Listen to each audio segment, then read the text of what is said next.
Hey, welcome back. Kirk here. We are touching up my driveway today. So I'm kind of learning how to use my Backblade, and I'm seeing how feasible it is for me to do this because I'm gonna have to regrade it pretty much every year, it looks like. So I'm wondering if I should get a box blade, but I'm gonna test out, see how good I can get the driveway with our new Backblade. This is mostly for snow, but obviously people have used it for a long time for doing driveways. I'm just going to see if I can figure it out, so to make it simple for me every year to go through the driveway and get it where it needs to be. So right now I'm just kind of taking off the crown and loosen up the gravel and trying to bring it to different spots where it needs it more than others. So I've come through with a flat blade and just scraped the top right now, and I actually have to get over this hill. There's more gravel on the side that we're on right now and a lot less gravel on the other side. So first I'm going to see if I can if it works good to drag it. If not, I'm just going to come through and kind of make piles and then grab it with the bucket and then come through and distribute it. And I also have to knock down these sides. You can see that they're pumped up quite a bit. All that's doing is capturing the water and bringing it down the driveway, and it's not getting in the ditch. So I want to knock those down also, which our back blade can be offset to the side, so that'll be good. I can run on the driveway. I don't have to get real close to the side, and I can knock these off into the middle. And then I just want to kind of distribute the gravel where I think it needs to be, and then I can put a crown back in the driveway. So that's what I'm going to try to do anyway. We'll see how hard or easy it is.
Well, this is what I ended up with.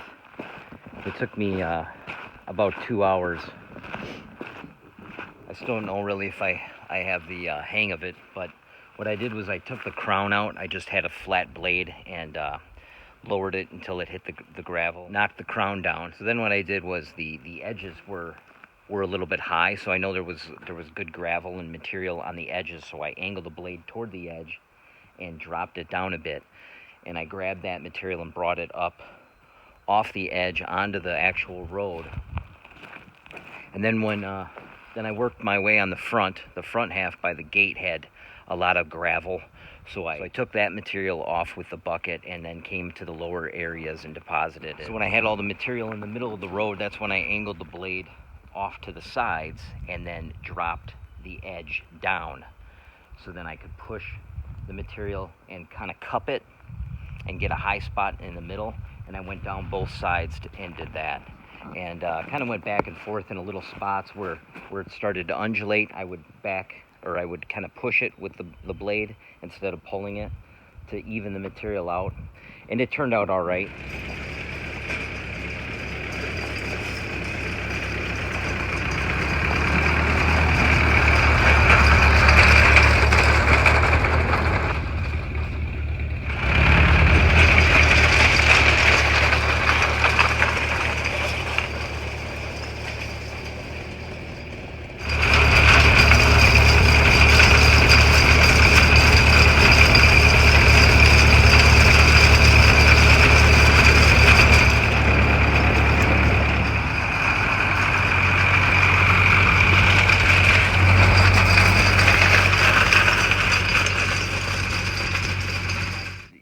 Backblade doesn't float, so there was some spots where when I would bounce on the tractor, it would dig in and make humps. I ended up making like some wavy spots.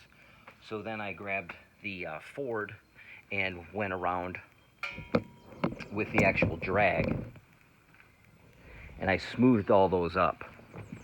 So it turned out real well. Now it's done, and when I drive on it with the tractor, you can't feel those bumps and the waves anymore, so you're not bouncing around. It's hard to see with the shadows or whatever, but yeah, it's nice and level now. So it worked out pretty good. I think I'll probably wait to get that box blade. It would be nice to have on a couple other different things, like making trails in the woods and stuff, but I'll see if I can get away with just having the back blade.